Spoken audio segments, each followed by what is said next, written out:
Salam olahraga, apa kabar teman-teman semua? Semoga dalam keadaan sehat. Di laga ini saya membahas pertandingan tuan rumah Valencia menghadapi Levante ya. Terlihat di laga ini Valencia dengan formasi 4-4-2, sedangkan Levante dengan formasi yang sama.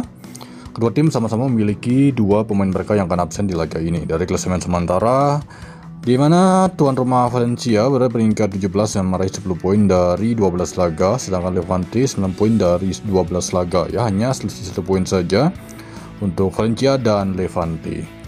Jadi untuk laga ini pertandingan papan bawah dari forma kandang Valencia ini cukup menjanjikan, sedangkan tandang Levante juga cukup baik. Jadi tidak menutup kemungkinan ada beberapa hal untuk laga ini. Kemungkinan besar skor bisa melebihi dari 2 gol. Kemudian untuk beberapa kemungkinan laga bisa imbang ataupun kemenangan tuan rumah Valencia.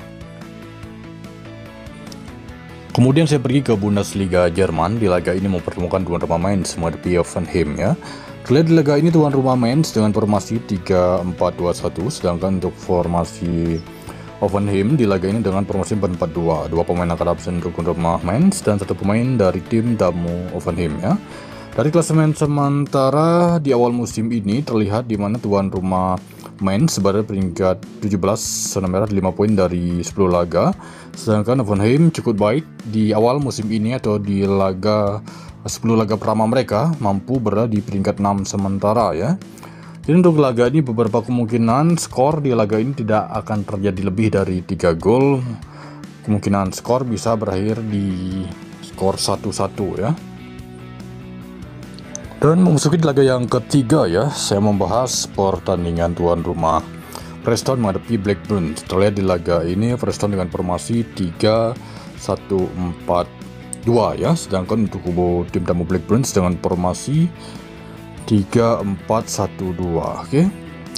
Terlihat di laga ini sekitar ada 7 pemain akan absen dan 5 pemain dari tim tamu Blackburn. Dari klasemen sementara di awal musim ini tuan rumah Preston berada di peringkat 15 dengan meraih 26 poin, sedangkan untuk kubu tim tamu Blackburn berada di peringkat 19 dengan meraih 16 poin dari 14 laga.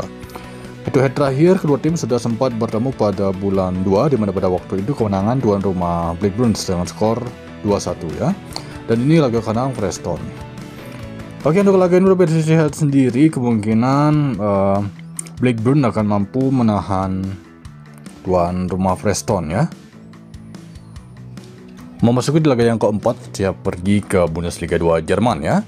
Di laga ini mempertemukan tuan rumah Bochum menghadapi Dynamo Dresden. Bochum dengan formasi 4-2-3-1, sedangkan Dynamo Dresden dengan formasi yang sama ya.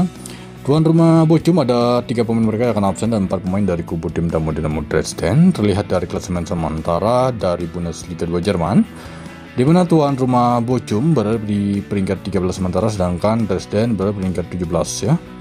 Jadi untuk laga ini karena memang masih awal musim, mungkin akan banyak kejutan mengingat di laga pertama Bochum kalah sama menghadapi Onlsburg, sedangkan Dresden di laga terakhir mereka meraih kemenangan ya.